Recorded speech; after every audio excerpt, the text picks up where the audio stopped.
Hello and welcome back to my channels. आज हम start करने जा रहे हैं आपके कॉमर्स का, जो बेसिकली जो आप किसी भी टाइप के कॉमर्स का अगर एग्ज़ाम देने वाले हैं या एग्ज़ाम आप दे चुके हैं या दे रहे होंगे, तो इसमें सबसे इम्पॉर्टेंट चीज़ है कि जो प्रैक्टिसेस हम आपको करा रहे हैं वो सारे एग्ज़ाम में कॉमन है। बहुत सारे क्वेश्चंस उसमें आते भी हैं, तो कई सारे वीडियोज़ हमारे हैं जिसमें हमने आपको प्रैक्टिस कराई है। बेसिकली कॉमर्स की स्पेशली हम बात कर रहे हैं। तो जो भी आप एग्ज़ाम दे रहे हैं, चाहे वो एलटी का हो, टीजीटी, पीजीटी, सबके लिए ये प्रैक्टिस बहुत इंपॉर्टेंट है। कई सारे वीडियोस हमने प्रैक्टिसेस के बनाए। आज हम फिर एक न्यू वीडियोस स्टार्ट कर रहे हैं जिसमें हम आपको सिखाएंगे कैसे कैसे क्वेश्चंस को हम सॉल्व कर पाते हैं, या फिर वैसे ही क्वेश्चन आपके एग्ज़ाम में आ भी सकते हैं। ठीक है, तो चलिए हम स्टार्ट करते हैं। आज का जो हमारा मॉडल है, सबसे पहला देखिए क्वेश्चंस यहाँ पर आपको दिया हुआ है। निम्नलिखित तत्वों पर विचार करना है। ये सारे जो एलिमेंट्स दिए हैं आपको इस पे एलिमेंट्स में बताना है। सीरीज आपको यहाँ पर ऑर्डर सीरीज लगानी है, कौन सी चीज पहले होती है, कौन सी चीज सबसे लास्ट में होगी। ठीक है, तो यहाँ पर देखिए क्या कह रहा है। ऑडिटिंग के स्कोप क्या होते हैं, और नियुक्ति, वैधानिकता मतलब लीगलिटीज क्या होनी चाहिए, व्यवसाय की जानकारी, बिजनेस की इंफॉर्मेशंस, कस्टमर्स की डायरेक्शंस एंड ऑडिटर लिपिक में कार्य करने के विभाजन, मतलब जो ऑडिटर होते हैं और क्लर्कियर में डिवीजन करना है वर्क को। एक नए अंकेक्षण के प्रारंभ करने के लिए इन तत्वों का सही अनुक्रम क्या होगा। दैट मीन्स कि अगर हम एक नया ऑडिटर अपॉइंट कर लेते हैं तो नया ऑडिटर अपॉइंट करने के बाद ये कौन सी सीरीज होगी जिसमें हम स्टेप बाय स्टेप फॉलो करेंगे। जो एक नया ऑडिटर अंकेक्षण के प्रारंभ करने के लिए, मतलब जब हम उसको स्टार्ट करते हैं, ऑडिटर अपॉइंट हो जाएगा, अपना वर्क स्टार्ट करेगा, तो कौन कौन सी सीरीज यहाँ पर स्टार्ट करेंगे। ठीक है, तो देखिए इसमें सबसे पहले जो आपके पास आता है, हमें पता होना चाहिए, क्या पता होना चाहिए कि जो लीगलिटीज है हमारी अपॉइंटमेंट में लीगलिटीज है, वो लीगलिटीज सबसे पहले आएगी। उसके बाद आता है कि ऑडिटर का स्कोप कितना है, कितना वो एरिया कवर कर सकता है। दूसरा, तीसरी चीज आती है हमारे पास कि हमारे पास इंफॉर्मेशन होनी चाहिए बिजनेस की, तो बिजनेस की इंफॉर्मेशन, थर्ड पॉइंट। नेक्स्ट उसके बाद आता है फोर्थ, कस्टमर की डायरेक्शन, निर्देश कस्टमर को जो दिए जाएंगे। एंड नेक्स्ट उसके बाद आएगा फिफ्थ, अंकेक्षण लिपि के कार्यों का विभाजन, दैट मीन्स फिफ्थ। तो ये ऑर्डर आपका बनेगा क्वेश्चन नंबर फर्स्ट में कि आपके जो भी एलिमेंट्स हैं उस एलिमेंट्स पे आपको देखना ये है कि अगर ये ऑडिटर अपॉइंट होता है, ऑडिटर अपॉइंट होने के बाद उसका जो इनिशियल वर्क होगा प्रारंभ करने के लिए किन तत्वों का सही अनुक्रम, मतलब सीरीज, करेक्ट सीरीज क्या होगी, तो करेक्ट सीरीज ये हो जाएगी। पहले हम नियुक्ति की वैधानिकता, लीगलिटीज हम देखेंगे, स्कोप देखेंगे ऑडिटर का, फिर बिजनेस की इंफॉर्मेशन देखेंगे, कस्टमर्स की डायरेक्शंस एंड फिर उसके कार्यों का डिवीजन देखेंगे। तो ये हमारा सीरीज होगा फर्स्ट। ठीक है, 2, 1, 3, 4 एंड 5 ये सीरीज आएगी। क्लियर हो रहा है? आगे देखते हैं। नेक्स्ट इसमें आपको बोल रहा है, इस जो आपको इंफॉर्मेशंस दी है, सिद्धांत दिए हैं, प्रिंसिपल्स दिए हुए हैं, उसमें से मुद्रा के मूल्य का निर्धारण किस सिद्धांत में होता है।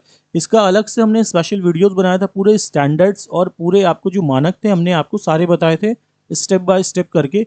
तो ये वहीं से ही क्वेश्चन आया हुआ है आपके एग्जाम में कि आपका मुद्रा के मूल्य निर्धारण का सिद्धांत क्या होता है, मतलब मुद्रा का मूल्य हम कैसे माप सकते हैं, मेजरमेंट कैसे करेंगे मनी का। तो कौन सा कॉन्सेप्ट इसमें प्रिंसिपल्स अप्लाई होता है, तो इसमें प्रिंसिपल्स अप्लाई होगा मुद्रा का परिमाण सिद्धांत, ये हमारा अप्लाई होगा। ठीक है, क्योंकि ये मुद्रा के मूल्य को निर्धारित करता है। जो भी मनी का मेजरमेंट है वो कौन सा प्रिंसिपल अप्लाई करेगा, वो प्रिंसिपल अप्लाई करेगा मुद्रा का परिमाण सिद्धांत। तो ये सी इसका आंसर हो जाएगा, दूसरा आंसर। नेक्स्ट हम आते हैं डीपली इंफॉर्मेशन, डीपली इंक्वायरी के लिए क्या इंपॉर्टेंट होता है।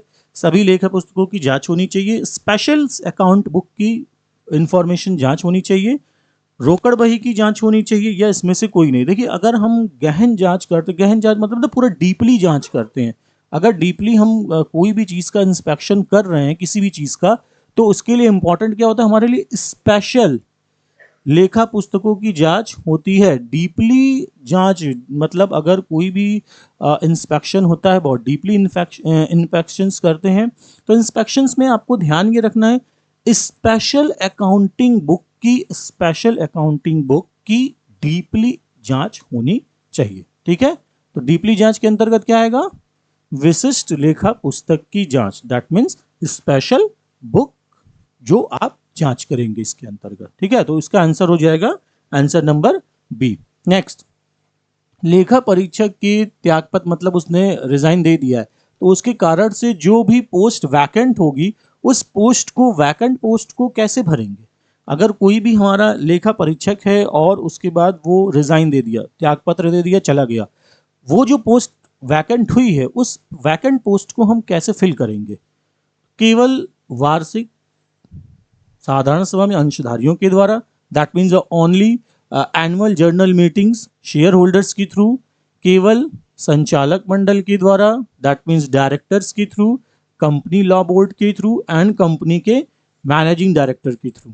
Board of director, managing director, share holders या फिर आपके कंपनी लॉ बोर्ड के थ्रू। क्वेश्चन हम फिर से पढ़ते हैं कि आपका अगर एक लेखा परीक्षक है, वो रिटायर होता है, वो त्यागपत्र देता है, तो उसकी रीजन से जो पोस्ट वैकेंट हुई है, जब वो चला गया तो पोस्ट वैकेंट हो गई। तो वैकेंट पोस्ट को हम वापस से फिल करने के लिए क्या चीजें करेंगे? तो देखिए, जब हम वैकेंट पोस्ट को हम दोबारा से फिल करते हैं तो सबसे इंपॉर्टेंट क्या होता है कि जो भी ऑडिटर्स होंगे या जो रिटायरमेंट हो रहा है उसकी जगह हमें पोस्ट फिल करनी है, तो उसके लिए सबसे इंपॉर्टेंट चीज़ है कि हमें शेयर होल्डर्स को इन्फॉर्मेशन देनी होगी, बिकॉज शेयर होल्डर्स हमारे कंपनी के रियल ऑनर होते हैं। ठीक है, तो हम क्या करेंगे, केवल एनुअल जर्नल मीटिंग्स में शेयर होल्डर्स के थ्रू हम इस वैकेंट पोस्ट को फिल करेंगे। किसके थ्रू फिल करेंगे? शेयर होल्डर्स के through, only annual journal meeting AGM में हम इसको फिल करेंगे। ठीक है, तो इसका क्या आंसर हो जाएगा? आंसर नंबर ए इसका करेक्ट आंसर हो जाएगा कि अगर कोई लेखा परीक्षक त्याग पत्र देता है, रिजाइन दे रहा है, तो जो पोस्ट वैकेंट होंगे तो वो शेयर होल्डर फिल करेंगे, but only annual journal meeting में फिल करेंगे। ठीक है, नेक्स्ट हम आगे आते हैं। कंपनी के जो लेखा परीक्षकों की रिपोर्ट करना होता है, किसको रिपोर्ट करेंगे? तो जो भी आपके ऑडिटर्स होते हैं, लेखा परीक्षक होंगे, वो सब लोग रिपोर्ट करते हैं शेयर होल्डर्स को, क्योंकि अभी हमने बताया शेयर होल्डर्स कंपनी के रियल ऑनर होते हैं। ठीक है, तो वार्षिक किसको सबमिट करेंगे? एजीएम, एनुअल जर्नल मीटिंग में जो हमारे शेयर होल्डर्स होते हैं, तो शेयर होल्डर्स को वो सबमिट करेंगे। ठीक है, जो उनकी रिपोर्ट होगी वो एजीएम में, एजीएम मतलब एनुअल जनरल मीटिंग में शेयर होल्डर्स को सबमिट करेंगे। तो इसका आंसर क्या हो जाएगा? Answer number B correct answer माना जाएगा। ठीक है, नेक्स्ट आता है, किसी साझेदार अगर दिवालिया होता है, दैट मीन्स इंसॉल्वेंट, इंसॉल्वेंट हो गया तो उसके बाद फर्म का विघटन हो जाता है। अगर कोई भी पार्टनर है, कोई पर्सन है, अगर फर्म में काम कर रहा है, वो दिवालिया हो गया, इंसॉल्वेंट हो गया कोई पार्टनर, तो इंसॉल्वेंसी की कंडीशंस में आपसे ये पूछा जा रहा है कि वो किस टाइप का डिसोल्यूशन होगा। विघटन तो हो रहा है, डिसॉल्व तो हो रही है ना फर्म, अगर ये डिसॉल्व हो रही है तो किस टाइप का डिसोल्यूशन होगा। ठीक है, तो देखिए सबसे इंपॉर्टेंट चीज होता है कि आपका इंसॉल्वेंसी होता क्या, दिवालिया होता क्या? दिवालिया मतलब होता है कि एक पर्सन जिसके पास, उसने डेब्ट तो ले लिया था, बट रिकवरी के लिए उसके पास कुछ भी, एक भी पैसा नहीं है कि उससे हम कुछ रिकवरी कर पाएंगे। ठीक है, तो उसको, तब वो क्या होता है, जब उससे पैसा हम ले नहीं सकते तो उसको हम दिवालिया बोलते हैं, कि अब वो किसी भी टाइप का पैसा नहीं दे सकता। तो कोर्ट ऐसे पर्सन को इंसॉल्वेंट डिक्लेयर कर देती है। उसके बाद जो भी उस पर चार्ज लगते हैं वो चार्ज लगाए जाते हैं, फिर जो भी पनिशमेंट होती है उसको मिलती है। तो फिलहाल दिवालिया का मतलब हो गया कि आपके पास कोई पैसे नहीं होंगे जो आप पे कर पाओगे। तो अगर कोई पार्टनर है वो इंसॉल्वेंट हो चुका है, तो फर्म का विघटन मतलब डिसोल्यूशन तो हो गया, बट किस कंडीशन में होगा? तो वो आ जाएगा आपका आकस्मिक घटना के घटित होने पर। दैट मीन्स सडनली, ये तो फिक्स होता नहीं है कि ये दिवालिया हो जाएगा। सडनली उसने डेप्ट लिया था और बाद में जब रिकवरी का टाइम आया तो पता चला उसके पास कोई पैसे ही नहीं है। सो दैट मीन्स आकस्मिक, सडनली कोई भी इंसिडेंस होता है तो आकस्मिक घटना के घटने पर, जैसे ही फर्म दिवालिया हो गया, कोई पार्टनर मर गया, डेथ हो गई सडनली उसकी, एक्सीडेंट हो गया, मर गया, तो ये सारी जो घटनाएं हैं, ये सब इंसिडेंट्स जो है वो आपके तुरंत पता चलते हैं, पहले से मालूम नहीं होते। तो दैट मीन्स आकस्मिक घटनाएं। ठीक है, तो इन घटनाओं के आधार पर फर्म का विघटन माना जाएगा। किसी फर्म का पार्टनर का डेथ होना, दिवालिया होना, ये सब आकस्मिक घटनाएं हैं। ठीक है, तो इसका आंसर हम क्या टिक कर लेंगे? आंसर नंबर सी हम इसका करेक्ट ऑप्शन मान लेंगे। ठीक, चलिए नेक्स्ट आते हैं, गार्नर बनाम मरे को देखते हैं।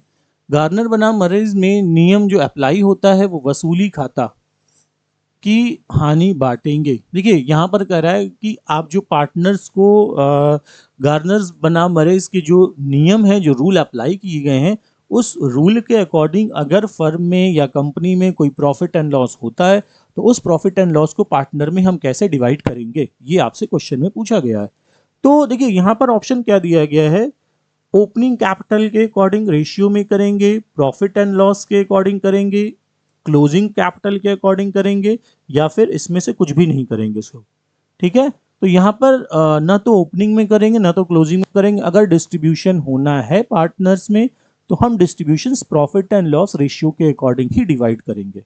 इसके अकॉर्डिंग डिवाइड करेंगे, प्रॉफिट एंड लॉस रेशियो के अकॉर्डिंग। ठीक है, तो इसमें जो करेक्ट ऑप्शन हमारा क्या हो जाएगा, ऑप्शन नंबर बी हमारा करेक्ट ऑप्शन माना जाएगा। ठीक है, नेक्स्ट हम आते हैं, आपका जो वसूली खाता है, वसूली खाता रियलाइजेशन अकाउंट क्या होता है?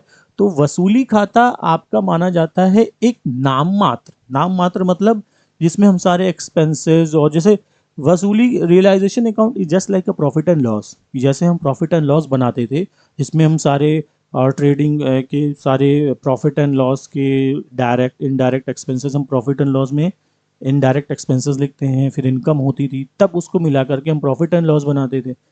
Just like a realisation account is a profit and loss, ये भी एक टाइप का प्रॉफिट एंड लॉस ही होता है, उसी टाइप का खाता हम इसको मानते हैं। तो हम इसको मान सकते हैं कि ये एक नॉमिनल अकाउंट होता है। तो रियलाइजेशन अकाउंट कौन सा अकाउंट हो जाएगा? नॉमिनल अकाउंट, दैट मीन्स नाम मात्र खाता। ठीक है, तो ये इसका करेक्ट ऑप्शन मान लिया जाएगा। क्लियर हो रहा है? चलिए आगे देखते हैं, दूसरे क्वेश्चन को देख लेते हैं। यदि फर्म में एक पार्टनर की दुर्घटना में डेथ हो गई, अब उसका एक्सीडेंट हो गया, किसी भी रीजन से उसकी डेथ हो गई, अब उसके बाद क्या होगा? साझेदारी एंड हो जाएगी, पार्टनरशिप एंड होगी, फर्म एंड होगा, साझेदारी फर्म दोनों का समापन हो जाएगा, न तो फर्म का समापन होगा और न तो साझेदारी का समापन होगा। ठीक है, अब यहाँ पर पूछ रहा है कि एक फर्म में साझेदार हैं और उस साझेदार की कोई एक्सीडेंट हो गया और उस एक्सीडेंट में दुर्घटना कुछ भी हो गई और वो मर गया, तो ऐसे कंडीशन में पार्टनर्स क्या करेंगे? फर्म का क्या होगा? तो फर्म चाहे पार्टनर की डेथ होती है, कोई नया पार्टनर आएगा, कोई रिटायर हो जाए, कुछ भी फर्म में होगा तो फर्म पहले डिसॉल्व हो ही जाती है। तो वो पार्टनर अगर डेथ हो गई है तो फर्स्ट ऑफ ऑल फर्म का डिसोल्यूशन होगा, मतलब फर्म क्या होगी? समाप्त हो जाएगी, फर्म का समापन मान लिया जाएगा। ठीक है, तो इसका आंसर क्या हो जाएगा? आंसर नंबर बी इसका करेक्ट ऑप्शन मान लिया जाएगा। ठीक, नेक्स्ट, एक साझेदारी फर्म का अनिवार्य रूप से समापन हो जाता है। अब देखिए यहाँ पर कह रहा है कंपल्सरी डिसोल्यूशन ऑफ फर्म। अगर हम बोलेंगे तो ये चार कैटेगरी आपको दी है, इन चारों में ऐसी कौन सी कैटेगरीज होगी जिसको हम बोलेंगे compulsory dissolution of the firm? ठीक है, तो देखिए फर्स्ट क्या हो रहा है, किसी एक साझेदार के दिवालिया हो जाने पर, मतलब कोई एक पार्टनर था और वो इंसॉल्वेंट हो गया। दिवालिया क्या होता है? अभी हमने आपको बताया था, किसी एक को छोड़ करके, except one partner, all these partner are insolvent except one partner. 10 लोग हैं, एक को छोड़कर 9 दिवालिया हो गए। दूसरी कंडीशन क्या है? किसी साझेदार की फर्म में अवकाश ग्रहण करने पर, दैट मीन्स उसने रिटायरमेंट ले ली है, एंड किसी पार्टनर्स के डेथ हो जाने पर। ये चार कंडीशन है। आपसे पूछ रहा है compulsory dissolution of the firm कि ये चार कैटेगरी है, इन चारों कैटेगरीज में से कौन सी कैटेगरी अप्लाई होगी? तो यहाँ पर देखिए अनिवार्य रूप से समापन, that means a compulsory dissolution of firm हम उस कंडीशन में मानेंगे जब हमारे सारे के सारे पार्टनर डिसॉल्व हो जाएंगे, दैट मीन्स इंसॉल्वेंट हो जाएंगे। ठीक है, तो ये कैटेगरी अप्लाई होगी किसी एक साझेदार को छोड़ करके सारे साझेदार दिवालिया हो जाते हैं। All these partners are insolvent except one partner. किसी एक पार्टनर को छोड़ करके, कोई भी होगा उसको, एक को छोड़ करके बाकी सब के सब दिवालिया हो जाते हैं। तो ऐसी कंडीशंस में कंपल्सरी डिसोल्यूशंस की कैटेगरी क्रिएट हो जाती है। ठीक है, तो फर्म का समापन माना जाएगा अनिवार्य रूप से, कि अगर एक साझेदार बचा है बाकी सब के सब उसमें दिवालिया हो जाते हैं। ठीक, तो हम इसका ऑप्शन क्या टिक करेंगे, option number 10, option number B इसमें करेक्ट ऑप्शन हो जाएगा। ठीक, चलिए नेक्स्ट हम देखते हैं, समापन के समय अशोध देनदार, ठीक है, डेटर्स के आयोजन खाते के शेष को किस खाते में ट्रांसफर किया जाता है। दैट मीन्स कि जब हम डिसॉल्व हो जाती है और डिसोल्यूशंस, ये जो डेटर्स हमारे हैं, डेटर्स का अगर हम एडजस्टमेंट करते हैं और उसका बैलेंस अगर आता है तो हम इसको किस अकाउंट में ट्रांसफर करेंगे। ठीक है, तो देखिए जब डेटर्स का जो बैलेंस आता है, फर्म डिसॉल्व हो जाएगी तो डिसोल्यूशन के बाद हम एक रियलाइजेशन अकाउंट बनाते हैं, तो उसी अकाउंट में हम ट्रांसफर कर देंगे। तो ऑप्शन क्या हो जाएगा, रियलाइजेशन अकाउंट। ठीक है, तो इसमें कौन सा ऑप्शन हम टिक करेंगे, ऑप्शन नंबर टिक करेंगे हम डी, रियलाइजेशन अकाउंट, वसूली खाता। ठीक है, इसी खाते में ये जो इसका बैलेंस आएगा डेटर का, उस डेटर के बैलेंस को हम इस खाते में ट्रांसफर कर देंगे समापन के समय। ठीक है, ध्यान रखिएगा। नेक्स्ट, सर्वाधिक सुरक्षित, जो आपका मोस्टली सेफ्टी डिवेंचर कौन सा, जो सबसे ज्यादा सेफ होता है डिवेंचर। ठीक है, तो सबसे ज्यादा जो सेफ डिवेंचर होगा वो रजिस्टर्ड डिवेंचर होगा, नॉन रजिस्टर्ड डिवेंचर होंगे, मॉर्गेज डिवेंचर होंगे, या रिडम्पशन डिवेंचर होगा, शोधनीय, बंधक, अपंजीकृत या पंजीकृत डिवेंचर होंगे। ठीक है, तो देखिए सबसे सेफ डिवेंचर कौन सा हो सकता है, तो सबसे सेफ डिवेंचर होगा आपका मॉर्गेज डिवेंचर, बिकॉज उसके बिहाफ, मॉर्गेज मतलब हो गया कि आपने उसको मॉर्गेज पे रखा है, बंधक मतलब हो गया कि आपने गिरवी एक टाइप से रख दिया है। तो सबसे सेफ डिवेंचर यही होता है कि बाई चांस अगर पैसे नहीं होंगे तो हम उसको सेल करके रिकवरी कर सकते हैं। तो मॉर्गेज डिवेंचर सबसे सेफ डिवेंचर माना जाता है। ठीक है, लगातार आपको जो भी क्वेश्चंस हम यहाँ पर बता रहे हैं, जिन जिन लोगों को क्वेश्चंस नहीं समझ में आते आप प्रॉपर हमें कमेंट कर सकते हैं बीच बीच में। ठीक है, तो हम इसका प्रॉपर आपको रेजोल्यूशन भी बताएंगे कि क्या आपको डाउट है और हम क्या इसका सॉल्व कर सकते हैं। ठीक है, तो आप अपने डाउट्स प्रॉपर पूछते रहिए, हम उस डाउट्स का सॉल्यूशन बताते रहेंगे। चलिए आगे आते हैं, कौन सा संचय आर्थिक चिट्ठे में नहीं दिखाया जाता है। दैट मीन्स ये आपके पास 4 टाइप के रिजर्व दिए हैं, इन चारों रिजर्व में आपको बताना है कि बैलेंस शीट में हम कौन से रिजर्व को प्रेजेंट नहीं करते हैं। Capital reserve, secret reserve, revenue reserve, share premium, 4 type के रिजर्व हैं। ठीक है, तो इन चारों में हम कौन सा, आपको इसके अकॉर्डिंग क्या आंसर सही लगता है, कौन सा रिजर्व होगा जिसको हम बैलेंस शीट में प्रेजेंट नहीं कर सकते। ठीक है, बहुत सारे लोगों को पता भी होगा, तो आप अपने आंसर बता सकते हैं। कौन सा रिजर्व होगा जो हम बैलेंस शीट में नहीं दिखाएंगे, capital reserve, secret reserve and revenue reserve and share premium. तो इसका जो करेक्ट आंसर हो जाएगा वो हो जाएगा आपका सीक्रेट रिजर्व। सीक्रेट रिजर्व को कभी भी प्रेजेंट नहीं किया जाता है बैलेंस शीट में। ठीक है, चलिए नेक्स्ट, अब हम अगले क्वेश्चंस को देख लेते हैं। कौन सी संपत्ति, that means assets, current assets नहीं है। इसमें 4 टाइप की एसेट आपको दी हुई है, इन चारों एसेट्स में आपको बताना है which is not a current asset. कौन सा करंट एसेट नहीं है, डेटर, प्रीपेड, गुडविल, स्टॉक, 4 चीजें हैं आपके पास। तो देखो आप करंट एसेट्स आपको बताना है कौन सी करंट एसेट नहीं है। So goodwill is intangible asset, that means fixed assets में ये काउंट होता है, इंटेंजिबल है तो इसको करंट एसेट्स नहीं मानते हैं। तो इसका करेक्ट आंसर क्या हो जाएगा, आंसर नंबर सी इसका करेक्ट ऑप्शन माना जाएगा कि गुडविल जो है वो आपकी करंट एसेट से बिलोंग नहीं करता, because goodwill is intangible assets होती है। तो इसको हम करंट एसेट नहीं मानेंगे, ये हमारा करेक्ट ऑप्शन हो जाएगा। चलो आगे देखते हैं हम लोग। ओपन टूल्स जो आपको दिखाए जाते हैं कौन से हेड के अंदर दिखाए जाते हैं, कौन सा शीर्षक है बैलेंस शीट में जो ओपन टूल्स आपको दिखाए जाएंगे, ये होती तो एसेट है बट किस कैटेगरी में दिखाए जाते हैं एसेट साइड में, फिक्स्ड एसेट में, करंट एसेट में, सन्ड्री एक्सपेंसेस में, या फिर इन्वेस्टमेंट में। कौन सी एसेट साइड में तो हम दिखाएंगे क्योंकि ये तो क्लियर हो गया कि ये एसेट है, बट ये हम कहाँ पर दिखाएंगे ये आपको बताना है। ठीक, तो देखो ये हमारा ओपन टूल्स दिखाए जाएंगे, किस शीर्षक, खुले औजार दिखाए जाते हैं। ये हमारा एक टाइप का स्टॉक हो गया, तो हम इसको दिखाएंगे करंट एसेट्स।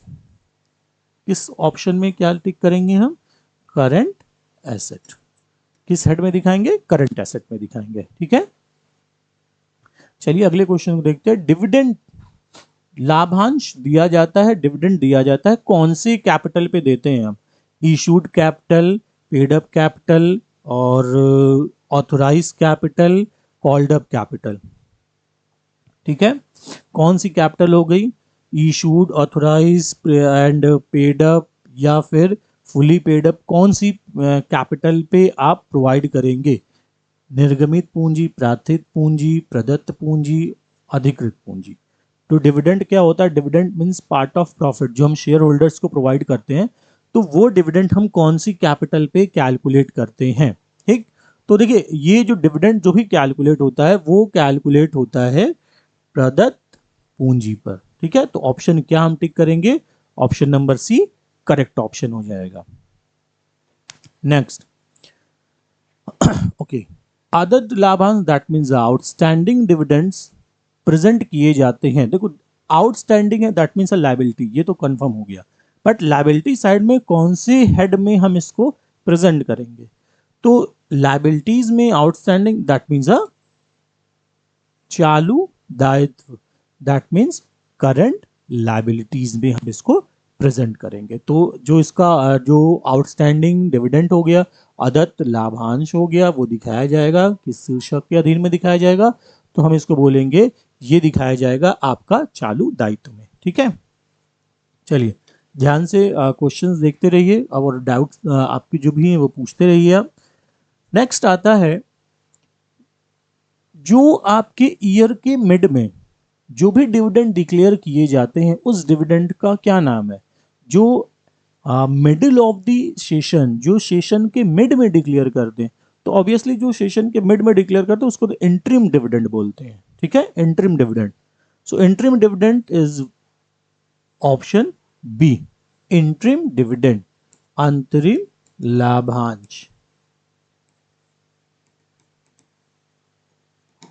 Interim dividend. ठीक है, ये करेक्ट ऑप्शन हो जाएगा। नेक्स्ट हम आते हैं, MICR का फुल फॉर्म क्या होता है? तो MICR का फुल फॉर्म हो गया magnetic ink characters recognition. So option कौन सा हो जाएगा? ऑप्शन डी हो जाएगा। ठीक है, MICR that means magnetic ink character recognition, ये ऑप्शन हो जाएगा ऑप्शन नंबर डी। ठीक, नेक्स्ट उसके बाद आता है एटीएम का जो पिन होता है। ये एटीएम तो सभी लोग जानते होंगे, एटीएम का जो पिन होगा कितने नंबर होते हैं? पिन में कितने नंबर होते हैं एटीएम के पिन में? बहुत सिंपल सा क्वेश्चन, एटीएम के पिन में 4 डिजिट का पिन हो जाता है हमारा, 4 नंबर आप कोई भी सेलेक्ट कर सकते हो। ओके, नेक्स्ट, निम्नलिखित में से किस अवधारणा के अनुसार व्यापार की शुद्ध आय का निर्धारण करते समय जब हम बिजनेस की नेट इनकम को कैलकुलेट करते हैं तो उस टाइम समस्त जो एक्सपेंसेस होंगे, ऑल एक्सपेंसेस जो कि उस ड्यूरेशंस के रेवेन्यू को कैलकुलेट करने के लिए किए गए हैं, ठीक है, संबंधित आगम के विरुद्ध प्रभारित किए जाने चाहिए। तो कहां पर दिखाए जाने चाहिए? आय व्यय को मिलान अवधारणा के अकॉर्डिंग, लागत अवधारणा के according, that means matching concept, cost concept and measurement concept and द्विपक्षी, द्विपक्षी मतलब डबल कॉन्सेप्ट के अकॉर्डिंग। तो यहाँ पर बोल रहा है कि इसमें कौन सा प्रिंसिपल अप्लाई हो रहा है कि हम बिजनेस की इनकम को कैलकुलेट करते टाइम जो भी हमारे एक्सपेंसेस होते हैं उन सारे एक्सपेंसेस उसी ड्यूरेशंस के जो रेवेन्यू कैलकुलेट करने के लिए जो हम सारे एक्सपेंसेस करते हैं तो उसको हम दिखाते हैं। ठीक है, तो ये आपको बताना है कौन से कॉन्सेप्ट के अकॉर्डिंग ये होता है कि हम रेवेन्यू भी दिखाते हैं और एक्सपेंसेस भी दिखाते हैं। ठीक है, तो आपको इस कॉन्सेप्ट में बताना है प्रिंसिपल्स में कौन कौन से प्रिंसिपल अप्लाई होंगे। मैचिंग कॉन्सेप्ट होगा, कॉस्ट कॉन्सेप्ट होगा, ठीक है, या फिर आपका मनी मेजरमेंट कॉन्सेप्ट होगा या डबल कॉन्सेप्ट होगा। तो यहाँ पर हमने जब आपको स्टैंडर्ड्स पढ़ाए थे, कॉन्सेप्ट पढ़ाए थे हमारे वीडियोज़ में, तो हमने स्टेप बाय स्टेप आपको बताया था कि कौन कौन सी चीज़ें किसके लिए अप्लाई की जाती है। तो यहाँ पर इसका जो आंसर आएगा वो हो जाएगा मैचिंग कॉन्सेप्ट। मैचिंग कॉन्सेप्ट के थ्रू ये कंप्लीट किया जाता है, जिसमें हम क्या करेंगे, सारे एक्सपेंसेस को भी लिखते हैं और सारी इनकम को भी लिखते हैं। उसके बाद हम अपने नेट प्रॉफिट को कैलकुलेट करते हैं। यही चीज़ आपके क्वेश्चन में पूछ रहा है। तो इसका आंसर क्या हो जाएगा, मैचिंग कॉन्सेप्ट, मिलान की अवधारणा। ठीक है, तो ए ऑप्शन इसका करेक्ट ऑप्शन माना जाएगा। ठीक, नेक्स्ट हम आते हैं अगले पे, देखते हैं निम्नलिखित में से किस लेखांकन अवधारणा के अनुसार व्यापार का जो ऑनर है, देखिए अब यहां पर पूछ रहा है कौन से कॉन्सेप्ट इसमें अप्लाई होंगे, जिसमें आपके बिजनेस को और बिजनेस के ऑनर को दोनों को हम अलग अलग मानते हैं। कौन सा कॉन्सेप्ट इसमें अप्लाई होता है, पूंजी का किस सीमा तक लेनदार माना जाता है। तो यहां पर कह रहा है कंपनी के जो स्वामी होंगे, that means the owner of this company, पूंजी का किस लेवल तक उसको हम लेनदार मान सकते हैं। कौन सा ऐसा कॉन्सेप्ट होता है जो हमारे बिजनेस को और हमारे बिजनेसमैन को अलग अलग करता है, ताकि जब भी बिजनेस से हम पैसा निकालते हैं तो हम उसको ये मानते हैं कि हमने किसी पर्सन से उधार लिया, इसलिए हम ड्राइंग को डेबिट करते हैं जब भी पैसा निकालेंगे। वही कॉन्सेप्ट आपको यहाँ बताना ऐसा क्यों होता है, कौन से कॉन्सेप्ट में अप्लाई होगा। तो ये कॉन्सेप्ट आता है separate entities, business separate entity. That means कि हमारा बिजनेस और हमारा businessman, they are separate thing, दोनों अलग अलग चीजें होती हैं। तो ये अवधारणा जो होगी, ये प्रिंसिपल जो होगा व्यावसायिक इकाई की अवधारणा, ये अवधारणा बताती है कि आपका जो ऑनर है वो किस लेवल तक आपके लेनदार माने जाते हैं। दैट मीन्स कि आपका ऑनर और आपके बिजनेसमैन और बिजनेस दोनों अलग अलग होते हैं। ठीक है, तो इसका करेक्ट ऑप्शन हो जाएगा ऑप्शन नंबर डी। वस्तु विन्यास की पद्धति पर निषेध किस कारण से है। देखिए वस्तु विन्यास दैट मीन्स बार्टर सिस्टम्स, सब लोग जानते भी होंगे बार्टर सिस्टम क्या होता है। फर्स्ट चैप्टर ही है ये है हमारा, अगर आप बिजनेस पढ़ोगे बिजनेस स्टडीज में, फर्स्ट चैप्टर ही बार्टर सिस्टम क्या होता है। वो उस barter system means exchange of goods, कि हम गुड्स के बदले में गुड्स को ट्रांसफर करते हैं according to their needs. So barter system हमारा ये है कि इस पद्धति पर निषेध किस कारण से होता है, दैट मीन्स प्रोहिबिशन। प्रोहिबिशन किस कारण से होगा इस पद्धति में, अनुदारता, परिपाटी, प्रकटीकरण, वास्तविकता एंड उपार्जन के अकॉर्डिंग। सो यहां पर आपसे पूछ रहा है कि आपका जो कॉन्सेप्ट है हमारा बार्टर सिस्टम का, बार्टर सिस्टम में आपके प्रोहिबिशंस किस कारण से होते हैं बार्टर सिस्टम में। तो प्रोहिबिशन हमारा होता है वास्तविकता के अकॉर्डिंग, दैट मीन्स रियलिटी के अकॉर्डिंग। तो इसमें करेक्ट ऑप्शन क्या मानेंगे, ऑप्शन नंबर सी को हम करेक्ट ऑप्शन मान लेंगे। ठीक है, चलिए नेक्स्ट क्वेश्चन को हम देखते हैं। ओके, बही खाता निम्न में से कौन सी बुक है। ठीक है, बही खाता मूल प्रविष्टि, गौर प्रविष्टि, सभी cash transaction, non cash and cash, दोनों ट्रांजेक्शन्स। तो बही खाता जो हमारी बुक होती है वो आपकी आएगी मेन बुक में काउंट होती है। मेन बुक मतलब मूल प्रविष्टि। ठीक है, तो फर्स्ट ऑप्शन हम इसमें करेक्ट कर लेंगे। ठीक, नेक्स्ट, इसमें से आपको अलग अलग एक्सपेंसेस को बताना है, इसमें से एक्सपेंस कौन है। बिल्डिंग ये तो एसेट है, और इन्वेस्टमेंट ये भी एसेट हो गई, बैंक लोन ये लायबिलिटीज हो गई, ये सारी चीजें तो एक्सपेंसेस में नहीं आती हैं। तो बचेगा क्या, वेजेस, मजदूरी, तो ये आपका क्या हो गया, एक्सपेंसेस। तो ऑप्शन क्या टिक करेंगे, ऑप्शन नंबर डी हमारा करेक्ट ऑप्शन हो जाएगा। ठीक है, चलिए अगले क्वेश्चन पे आ जाइए। विक्रय किए गए जो गुड्स हैं उसकी कॉस्ट 1,20,000 है, 1,20,000 की कॉस्ट है, और सकल हानि 1/4, दैट मीन्स इस COGS है 120, और आपको दिया हुआ है लॉस ऑन सेल। बहुत सिंपल क्वेश्चन है, ध्यान से देखिएगा।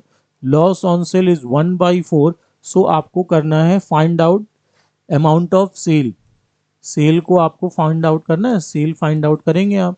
तो कैसे करेंगे, बहुत सिंपल है। देखिए 1/4 है, तो 1/4 को क्या करेंगे, 1 माइनस 1/4 इज इक्वल टू 3/4 होगा। ठीक, तो आप सीधा सीधा कैलकुलेट करोगे 120 इंटू 4/3,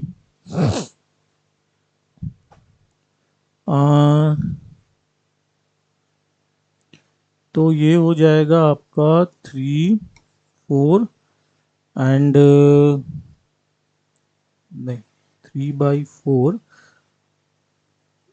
वापस से फिर से कैलकुलेट करते हैं। COGS हमारा दिया हुआ है 120 एंड लॉस दिया हुआ है 1/4। लॉस दे रहा है आपका आपके 1/4 सेल्स के अकॉर्डिंग दे रहा है, ठीक है, बट सेल तो दी नहीं है और यहाँ पर कैलकुलेट करना है आपको सेल, ठीक है।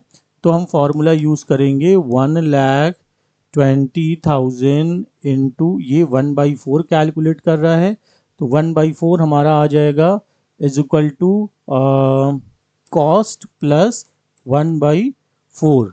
सो ये हो जाएगा 5/4 1/C plus cost plus 1/4 cost हो जाएगा, तो ये हो जाएगा 5/4। ओके, तो दैट मीन्स इसका आंसर, करेक्ट आंसर इसका आ जाएगा आंसर, ओके ठीक, करेक्ट ऑप्शन इसका आ जाएगा 96,000, तो ये इसका करेक्ट आंसर आ जाएगा, ठीक है। नेक्स्ट, अगर सेल्स 6,000 रुपए 6,000 की सेल्स दी हुई है और आपका प्रॉफिट 1/3 है 4,900 है, तो आपके क्लोजिंग स्टॉक क्या हो जाएंगे। ठीक, देखिए फॉर्मूला जो हमारे पास होता है, फॉर्मूला क्या है, क्लोजिंग स्टॉक दिया है, ओपनिंग स्टॉक कैलकुलेट करना है।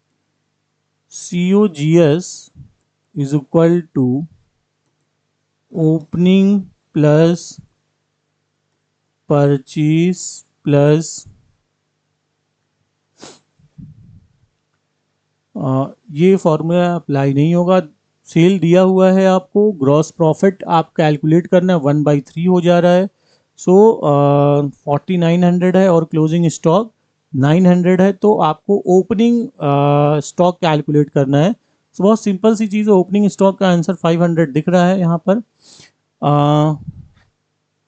600 रुपये 6,000 का आपका सेल्स है, कॉस्ट पे ये बोल रहा है कॉस्ट प्लस 1/3, कॉस्ट का 1/3 है, कॉस्ट जो कैलकुलेट होगी कॉस्ट का 1/3 हो जाएगा 1/3 कॉस्ट, तो ये हो जाएगा 4/3, बट कॉस्ट तो दी नहीं है तो हम सेल पे कैलकुलेट कर लेंगे 4/3 इज इक्वल टू 8,000।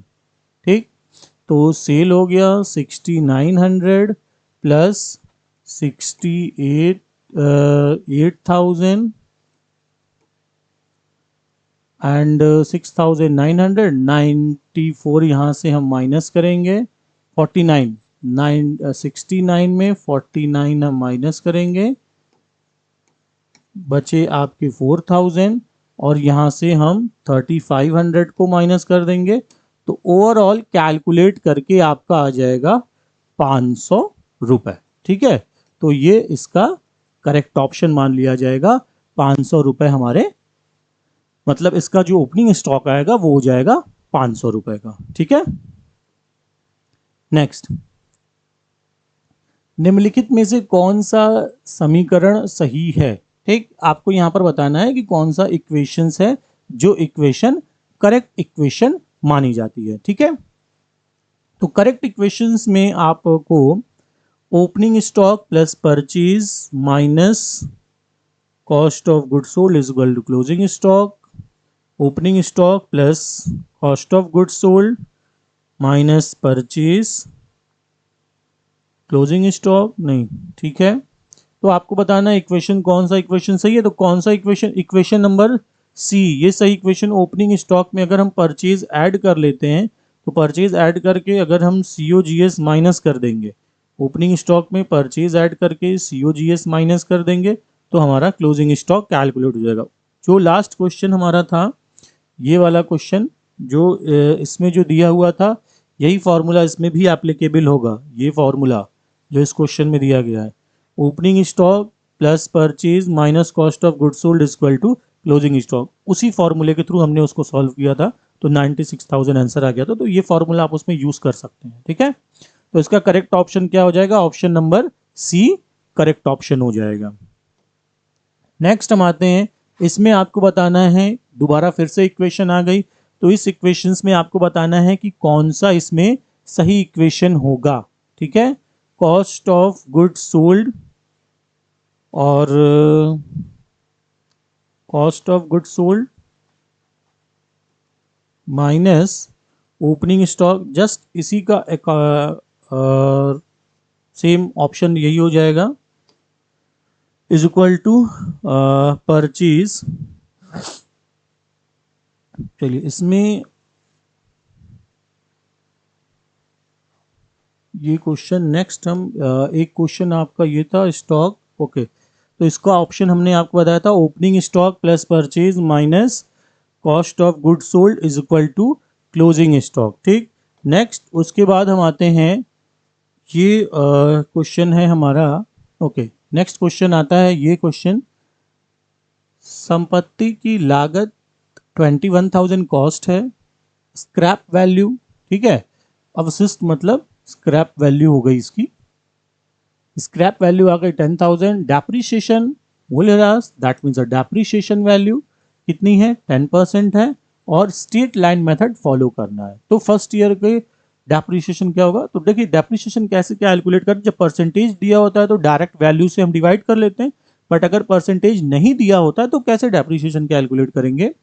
तो हमारे पास जो कॉस्ट आई है 21,000 कॉस्ट है, इस कॉस्ट में हम स्क्रैप वैल्यू माइनस करेंगे, 1000 की स्क्रैप वैल्यू माइनस कर दिया, ठीक है, डिवाइडेड बाय यूजफुल लाइफ। तो यूजफुल लाइफ तो हमारे पास दी नहीं है, ओके, ठीक है। तो हम स्क्रैप वैल्यू माइनस करते हैं, माइनस करने के बाद हमारे पास कितना 21 है, 21 में 1000 माइनस करेंगे तो बचेगा हमारे पास 20,000, ठीक है। अब 20,000 को सिंपली हम क्या करेंगे, रेट दिया होता है तो ठीक है, नहीं दिया तो हम दूसरा मेथड यूज करेंगे, बट यहाँ पर सिंपली रेट दिया हुआ है तो इसको हम कैलकुलेट कर लेते हैं। तो आंसर क्या हो जाएगा? 2000, ऑप्शन दिया हुआ 2000, ये दिया है 2000, इसका करेक्ट ऑप्शन हो जाएगा। अगर यहाँ पर रेट नहीं दिया होता तो हम यहाँ पर यूजफुल लाइफ दी होती तो यूजफुल लाइफ से डिवाइड करते तो भी हमारा डेप्रिसिएशन कैलकुलेट हो जाता, बट यहाँ पर परसेंटेज दिया है तो सिंपली हम क्या करेंगे, इसको हम इससे माइनस करेंगे स्क्रैप वैल्यू को, और जो वैल्यू आएगी उस पर हम परसेंटेज कैलकुलेट करेंगे, ठीक है। तो ये हमारा करेक्ट ऑप्शन माना जाएगा, ठीक। नेक्स्ट आता है आपका कौन सी मेथड है, उसमें कौन सी मेथड में आपको डेप्रिसिएशन पूरे ईयर एक स्थायी रहता है? कौन सा ऐसा मेथड है जिसमें डेप्रिसिएशन पूरे ईयर एक फिक्स डेप्रिसिएशन कैलकुलेट हो जाता है? Annuity method, insurance method, sinking fund method, या इसमें से सभी? तो देखिए यहाँ पर जो स्ट्रेट लाइन का मेथड था, बिल्कुल सेम मेथड की एक बार जो डेप्रिसिएशन लगेगा पूरे साल वही डेप्रिसिएशन लगेगा। तो चार ऐसे मेथड हैं जिसमें होता है annuity method, insurance policy method, sinking fund method, straight line method. ये चार मेथड होते हैं जिसमें हमारा जो डेप्रिसिएशन है वो पूरे साल एकदम बराबर रहता है। तो इसमें सभी ऑप्शन हम करेक्ट कर लेंगे, ठीक है। नेक्स्ट, मशीन की कॉस्ट आपको दी हुई है 60,000 और ब्याज 5% इंटरेस्ट दिया हुआ है, लाइफ 5 साल की है और स्क्रैप वैल्यू 20 है। सो हरास कोष दैट मीन्स डेप्रिसिएशन फंड के रेफरेंस में ये 1 रुपए की वैल्यूज आपको दी, प्रति वर्ष मूल्य ह्रास इतना है। तो अब आपको कैलकुलेट करना है डेप्रिसिएशन कितना होगा, ओके। तो सिंपल 60,000 दिया है, 60,000 को 0.180975 इससे मल्टीप्लाई कर लेंगे, ठीक। मल्टीप्लाई करेंगे और तो हमारे पास वैल्यूज आ जाएंगी, 6 से करते हैं 0,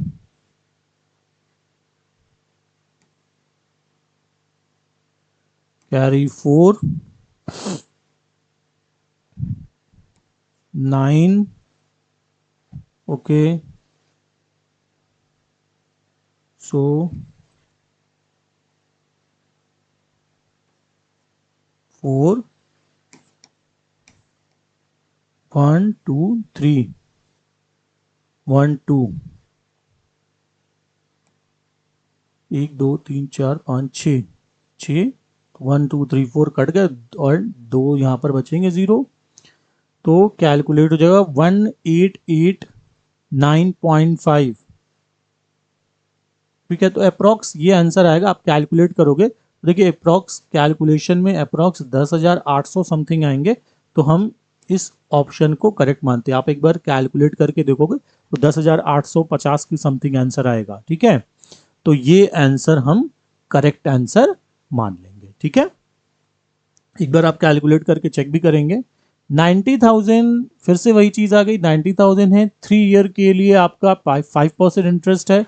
तो आपको ये जो आपके रेफरेंस के अकॉर्डिंग प्राइस दी हुई है और आपको डेप्रिसिएशन कैलकुलेट करना, तो सिंपल फिर से हम वही करेंगे।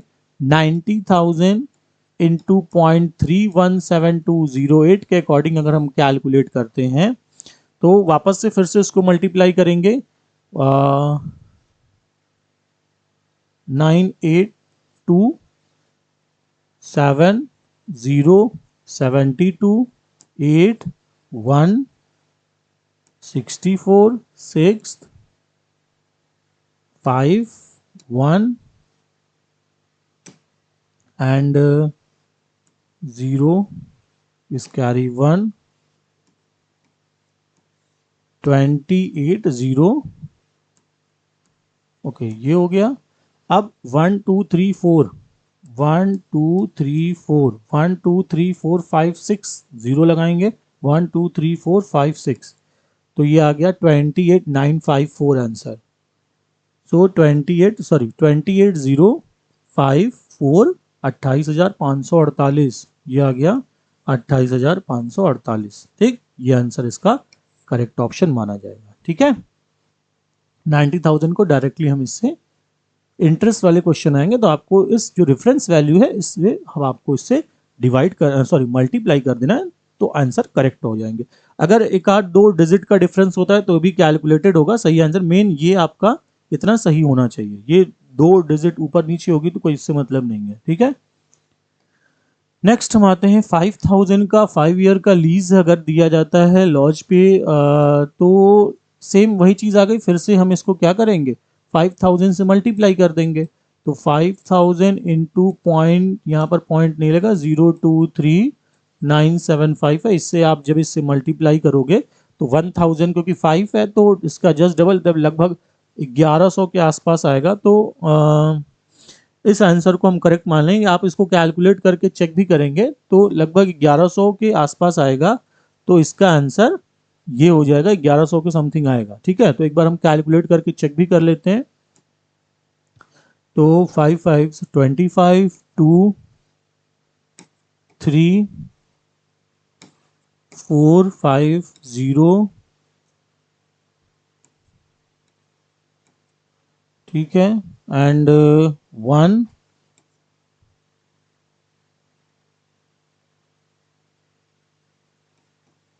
1100 1150 की समथिंग अराउंड आ रहा है।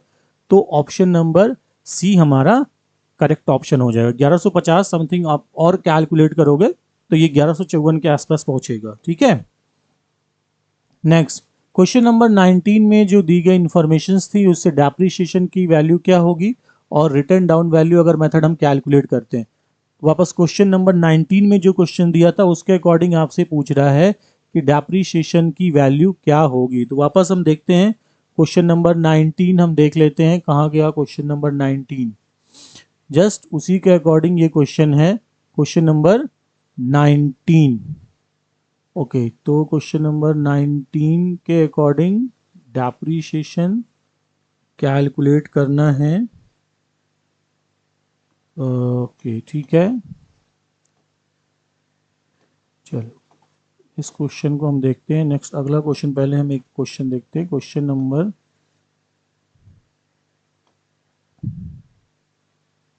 वापस क्वेश्चन नंबर 19 अगर आप देखोगे तो क्वेश्चन नंबर 19 में सारी इन्फॉर्मेशन जो दी हुई है वही डेप्रिसिएशन वैल्यू कैलकुलेट करनी थी, जिसमें हमने आपको बताया था स्ट्रेट लाइन मेथड था। स्क्रैप वैल्यू जिसमें आपने माइनस कर रखी थी कि स्क्रैप वैल्यू 21,000 थी, 1,000 माइनस किया था तो 20,000 टोटल वैल्यू आई थी। इस पे 10% हमने डेप्रिसिएशन कैलकुलेट किया था तो 2,000 रुपये उसके आंसर आए थे उसमें। यहाँ पर भी सेम चीज़ों में फर्स्ट ईयर का डेप्रिसिएशन तो 2,000 रुपये का, क्योंकि चाहे वो स्ट्रेट लाइन हो चाहे वो WDV मेथड हो, दोनों में हम कॉस्ट प्राइस पे ही फर्स्ट ईयर कैलकुलेट करेंगे तो दोनों की प्राइस सेम आएगी। तो उसमें भी 2,000 रुपये आए थे तो इसमें भी 2,000 रुपये ही करेक्ट ऑप्शन माना जाएगा। ठीक है, नेक्स्ट स्थायी संपत्ति that means a fixed asset. ठीक है, फिक्स्ड एसेट्स की वित्त व्यवस्था होना चाहिए, फाइनेंशियल अरेंजमेंट होना चाहिए दीर्घकालीन दायित्वों से, अल्पकालीन से, दीर्घ और अल्प दोनों से, या फिर आपके दिल किसी में से भी नहीं। ठीक है, देखिए फिक्स्ड एसेट्स के लिए जो फाइनेंस का अरेंजमेंट होना चाहिए वो लॉन्ग वे के लिए होना चाहिए। ठीक है, लॉन्ग टर्म लायबिलिटी से ही होना चाहिए फिक्स्ड एसेट्स का। ठीक है, तो ऑप्शन क्या हो जाएगा, option number A correct option.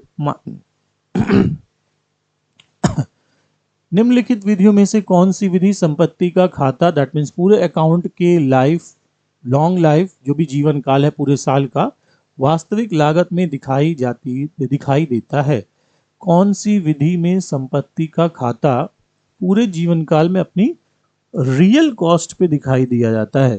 तो इसमें से बताना कौन सा मेथड में हम रियल कॉस्ट पे इसको कैलकुलेट कर लेते हैं। ठीक है, तो हमारा जो डेप्रिसिएशन फंड मेथड आता है, डेप्रिसिएशन फंड मेथड, इसमें पूरे साल हम जो कैलकुलेशन करते हैं संपत्ति का जो खाता है, एसेट्स अकाउंट जब बनाएंगे तो जीवन काल पूरे लाइफ तक जो अपनी वास्तविक लागत दैट मीन्स की जो वैल्यू होगी उसी वैल्यू पे उसको दिखाया जाता है। जो उसकी वास्तविक लागत होगी वो उसमें प्रॉपर दिखाई देती है कि ये इसकी कॉस्ट है। ठीक है, वो सॉल्व होता है डेप्रिसिएशन फंड मेथड से। ठीक, नेक्स्ट हम आते हैं पट्टेदार संपत्ति के लिए मूल्यह्रास की सामान्यतः कौन सी विधि अपनाई जाती है?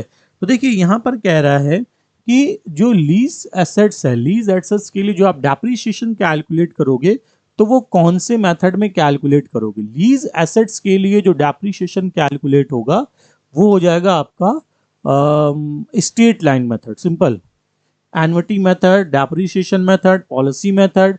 तो डेप्रिसिएशन बैलेंस मेथड, तो यहाँ पर हम कैलकुलेट करेंगे स्ट्रेट लाइन मेथड को। तो ऑप्शन क्या हो जाएगा हमारा, straight line method correct option माना जाएगा। ठीक है, चलिए नेक्स्ट हम आते हैं बैंक रिकॉन्सिलिएशन स्टेटमेंट्स के जो शेष हैं तैयार किए जाते हैं किसके थ्रू, बैलेंसेस तैयार किए जाते हैं।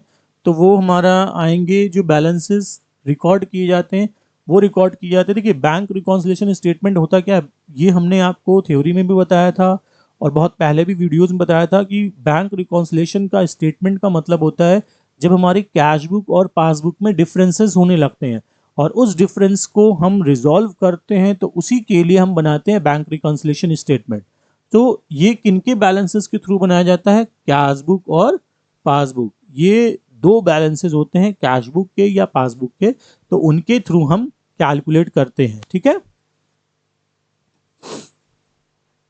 चलिए नेक्स्ट हम आते हैं ओवरड्राफ्ट क्या होता है। ओवरड्राफ्ट का मतलब क्या होता है, ओवरड्राफ्ट का मतलब होता है कि डिपॉजिट अमाउंट से ज़्यादा अमाउंट आप विड्रॉल करते हैं या कंपनी से आप लोन लेते हैं, जो भी अमाउंट डिपॉजिट है उससे ज़्यादा अमाउंट का अगर आप लोन लेते हो तो दैट मीन्स ओवरड्राफ्ट। सो रोकड़ बही का क्रेडिट शेष, पासबुक का क्रेडिट शेष, रोकड़ बही का क्रेडिट डेबिट ए और बी दोनों, ए और बी दोनों हो जाएंगे। तो यहाँ पर है कैश बुक का डेबिट, जब बैंक रिकॉन्सिलिएशन आप बनाओगे कैश बुक का डेबिट और सिंपल होगा और कैश बुक का credit that means overdraft balance में काउंट किया जाएगा। तो कैश बुक का क्रेडिट और पासबुक का डेबिट ये दो है, कैश बुक का क्रेडिट और पासबुक का डेबिट बैलेंस, ये प्रेजेंट करता है हमारे ओवरड्राफ्ट को। ठीक है, बाकी सब सिंपल स्टेटमेंट में आते हैं। नेक्स्ट आते हैं डबल एंट्री सिस्टम्स का भाग नहीं होता है। इसमें से कौन डबल एंट्री सिस्टम का भाग नहीं है, मतलब डबल एंट्री सिस्टम का पार्ट कौन नहीं है? कैश बुक होगी, ट्रायल बैलेंस होंगे, जर्नल भी होता है, लेजर बनाते हैं, but bank reconciliation double entry system का पार्ट एक नहीं होता है। ठीक है, तो ये करेक्ट ऑप्शन मान लिया जाएगा। ठीक, नेक्स्ट अगले क्वेश्चन को देखिए। पासबुक में बैंक की बाकी का बैलेंसेस होता है। पासबुक में बैंक की बाकी का मतलब क्या हो गया? बैंक की बाकी का मतलब हो गया बैंक का क्रेडिट शीश। ठीक है, सॉरी, बैंक की बाकी का शीश मतलब हो गया बैंक का, ये दोनों में से कोई भी एक ऑप्शन हो सकता है। बैंक की बाकी डेबिट भी हो सकता है और क्रेडिट भी हो सकता है बैंक की बाकी। तो सी ऑप्शन को टिक करेंगे। बैंक समाधान विवरण किसके थ्रू तैयार किया जाता है? तो वो कस्टमर्स के, एक कस्टमर के थ्रू रिकॉर्ड किया जाएगा, तैयार किया जाएगा। ठीक है, एंड नेक्स्ट क्वेश्चन आता है, व्यापारी खाता बही के पश्चात कौन सा प्रपत्र तैयार करता है? खाता बही की पश्चात दैट मीन्स कि अगर उसके खाता बही लेजर कंप्लीट हो गया है, तो लेजर कंप्लीट करने के बाद बिजनेसमैन कौन सा अकाउंट बनाएगा? तो लेजर कंप्लीट करने के बाद ट्रायल बैलेंस बनाएगा, फिर उसके बाद ट्रेडिंग प्रॉफिट एंड लॉस बनेगा। तो करेक्ट ऑप्शन क्या हो जाएगा? Option number D correct option हो जाएगा। ठीक, नेक्स्ट, भारतीय विनिमय साध्य लेख पत्र अधिनियम दैट मीन्स कि जो आपका एक्सचेंज है, इंडियन एक्सचेंज लेटर एक्ट जो बनाया गया है, हमारा बिल ऑफ एक्सचेंज जो बनाया गया है, प्रोमिसरी नोट का उल्लेख कौन से सेक्शन में प्रोमिसरी नोट को बताया गया है? ठीक है, तो सेक्शन जो अधिनियम है, हमारा एक्ट है, उस एक्ट में कौन सी धारा, दैट मीन कौन से सेक्शन में? तो सेक्शन नंबर 4 में अगर हम देखेंगे तो प्रोमिसरी नोट के बारे में इसमें बताई गई, सारी इंफॉर्मेशन दी गई है। ठीक, जो भी आपके डाउट्स हैं, प्रॉपर जो क्वेश्चंस हमने आपको बताए उसमें से आपको अगर कुछ डाउट्स लगता है तो आप अपने डाउट्स को प्रॉपर हमसे पूछ सकते हैं। कमेंट्स के थ्रू आप प्रॉपर कमेंट करेंगे, जो भी डाउट्स होगा नेक्स्ट जब हम आएंगे तो हम उस डाउट्स को और भी इजीली क्लियर करके आपको बताएंगे। ठीक है, तो आप पूछते रहिए, जो जो क्वेश्चंस आपको पूछने हैं आप प्रॉपर क्वेश्चंस पूछते रहिए। चलिए अगले क्वेश्चन को हम देखते हैं। ओके, अर्ता कहलाता है। ठीक है, दैट मीन्स कि जब हम बिल ऑफ एक्सचेंज जब पढ़ते हैं तो उसमें ये वर्ड आता है, तो इसका मतलब क्या होता है? डेटर होता है, पाने वाला क्रेडिटर हो गया, या ये सभी हो जाते हैं? तो यहाँ से आपसे पूछ रहा है कि आपका जो अर्ता होता है वो कौन होता है? तो ये हो जाएगा आपका एक क्रेडिटर हो जाता है। क्रेडिटर मतलब जिससे आपने गुड्स खरीदा होगा। ठीक है, तो ऑप्शन नंबर सी हम करेक्ट ऑप्शन मान लेंगे। नेक्स्ट, पट्टा देने वाला दैट मीन्स लैंडलॉर्ड प्राप्त करता है। लैंडलॉर्ड प्राप्त क्या करता है? लैंडलॉर्ड प्राप्त करता है जो आपका ओवररीज। ओवररीज मतलब हो गया कि आपका जो रॉयल्टी है और मिनिमम रेंट जो वैल्यूज एक्स्ट्रा होगी उस वैल्यू को हम रिसीव करते हैं।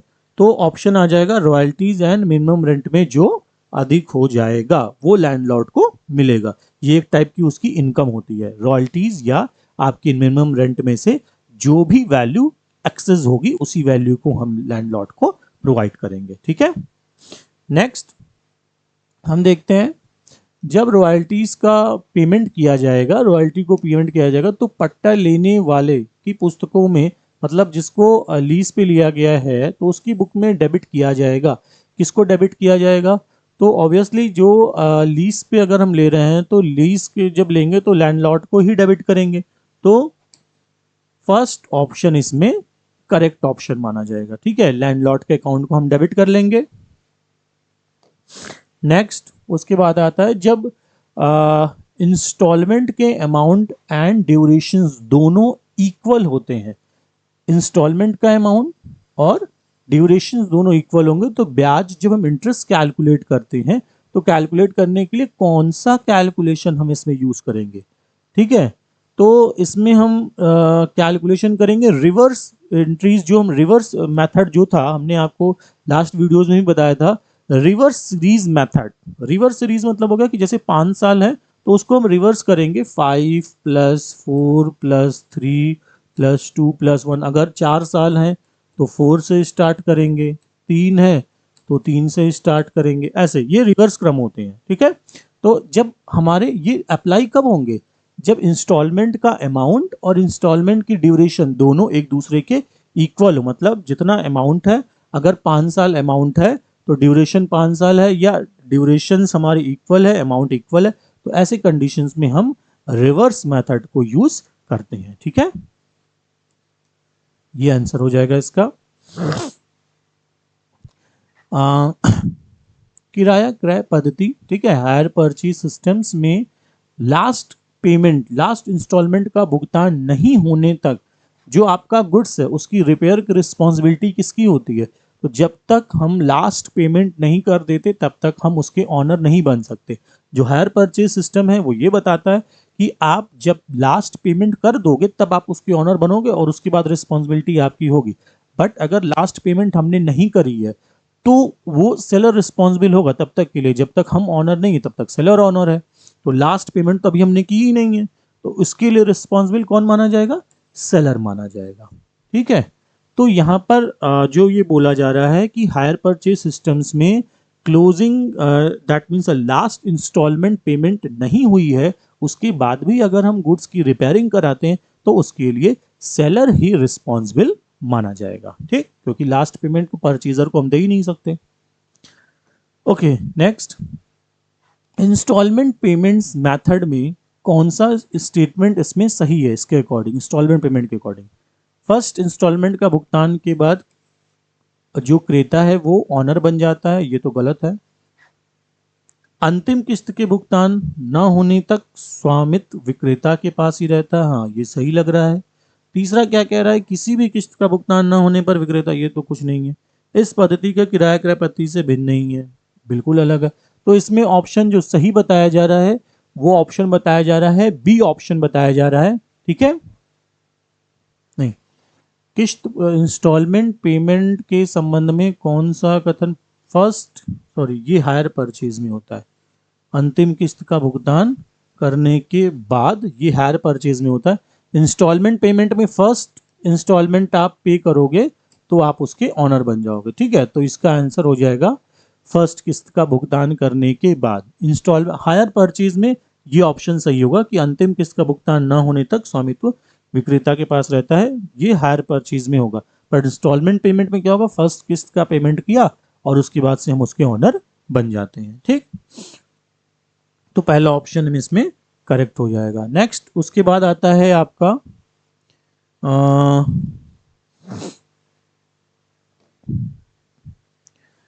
यदि मुख्य कार्यालय शाखा को माल लागत पर 25%, मेन जो हमारा ऑफिस है, ब्रांच को, जो हेड ऑफिस है वो ब्रांच को कॉस्ट प्लस 25% पे गुड्स भेजता है, तो इसका मुख्य कार्यालय समायोजन क्या, एडजस्टमेंट क्या करेगा?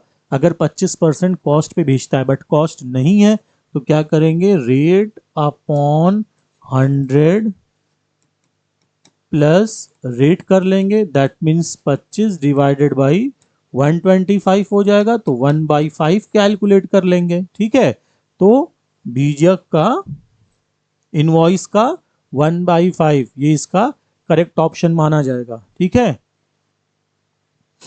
मेन जो आपका ऑफिस है वो हेड ऑफिस आपके जो कॉस्ट है, आपकी जो ब्रांचेज हैं उन ब्रांचेस को कॉस्ट प्लस 25% पे भेजता है। तो इस जो हेड ऑफिस जो इसका एडजस्टमेंट करेगा वो क्या करेगा? इनवॉइस का 1/5 कैसे करेगा? जब कॉस्ट है और कॉस्ट यहाँ पर दी नहीं है, ठीक है, तो रेट अपॉन 100 प्लस रेट का मेथड हम यूज कर लेंगे, बहुत सिंपल से आ जाएगा। 25% था तो 100 प्लस 25 किया, कट करके 1/5 आ गया, तो आंसर क्या हो जाएगा? इनवॉइस का 1/5 वो एडजस्टमेंट करेगा। ठीक, चलिए नेक्स्ट आ जाइए, देनदार विधि।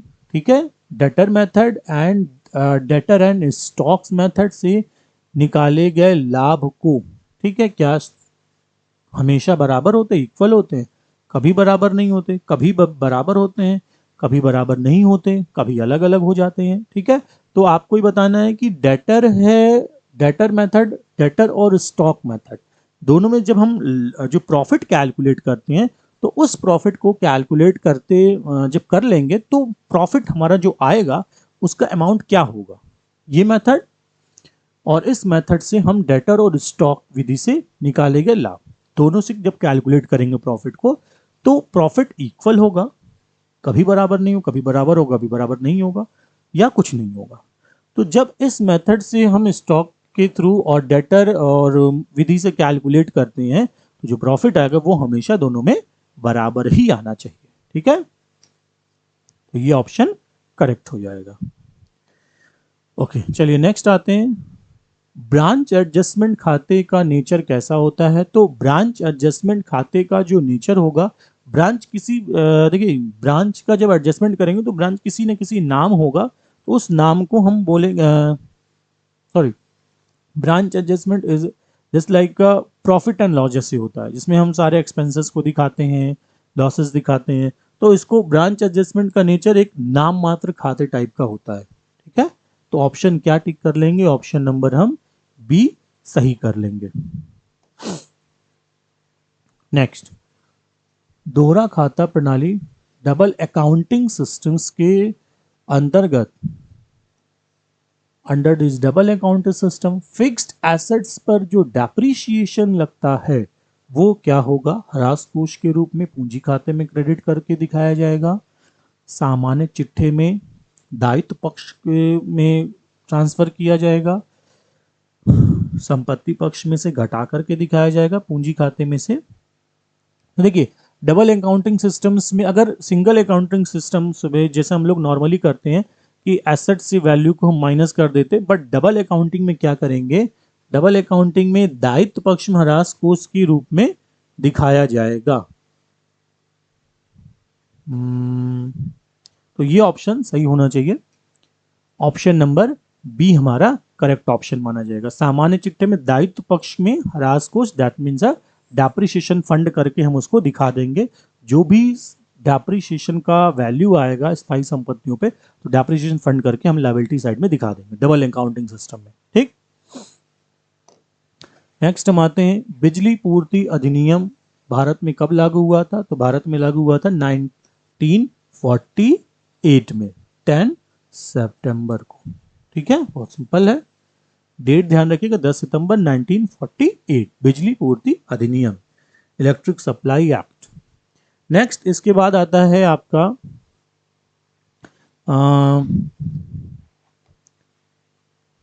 ओके,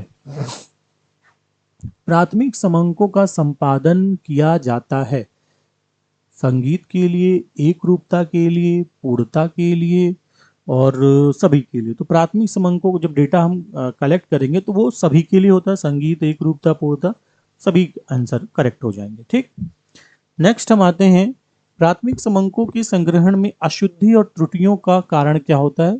जो इंफॉर्मेशन है उसकी लापरवाही थी, प्रगणनों की असावधानी जो कलेक्शन में थी, या उसने पार्शियलिटी की है, या सभी हो सकती हैं। ठीक है, तो जब हम डेटा कलेक्शन करते हैं तो अशुद्धियां या त्रुटियां अगर आती हैं तो उसमें कोई भी, या तो इंफॉर्मेशन सूचकों की लापरवाही, प्रगणनों की लापरवाही, पक्षपात, तो इसमें से कोई भी हो सकता है। ठीक है, तो बेसिकली हम मानते हैं सभी आंसर इसमें करेक्ट हो जाएंगे। ठीक, तो ये हमारे कंप्लीट हो गए आज जो मॉड्यूल 8 था, प्रैक्टिसेस हमारे मॉड्यूल 8 की। कंटिन्यूअसली हमने आपको कई सारी प्रैक्टिस भी कराई है जो हर एक एग्जाम के लिए इंपॉर्टेंट है। बहुत सारे ऐसे क्वेश्चंस इस प्रैक्टिस सेट में जो हमने बताए हैं, उसमें से ऐसे बहुत सारे क्वेश्चंस जो आपके एग्जाम में आ भी सकते हैं, इसी टाइप के क्वेश्चन पूछे भी जाते हैं और बहुत सारे क्वेश्चन एग्जाम में आ भी चुके हैं। मोस्ट पॉसिबिलिटी कि ये क्वेश्चन एग्जाम में आ भी जाएंगे। तो ध्यान से आप पढ़ते रहिए, जो भी आपके डाउट्स हैं उस सारे डाउट्स को हमें प्रॉपर कमेंट करके पूछते रहिए, तो हम आपके सारे प्रॉब्लम्स को बताते रहेंगे। ठीक है, थैंक यू।